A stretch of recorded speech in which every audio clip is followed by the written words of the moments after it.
Hey guys, so once you're done updating your second enemy, you're going to go ahead and go into the code. The first thing you want to change is how long you want to wait before that enemy shows up.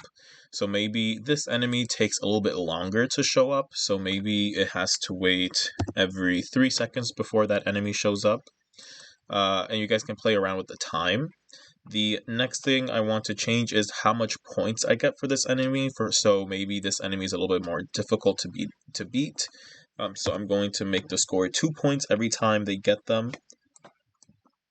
The next thing I want to play around with is maybe the size. Maybe this enemy is a little bit bigger than my regular purple enemy.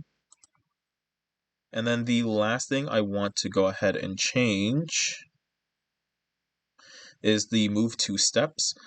So this is inside the repeat until, so I can either make the move slower by increasing the amount of steps that it takes before they get there, or decreasing the amount of steps to make them move faster. So maybe this one I want it to move a little bit slower, so maybe I'll add 4 steps.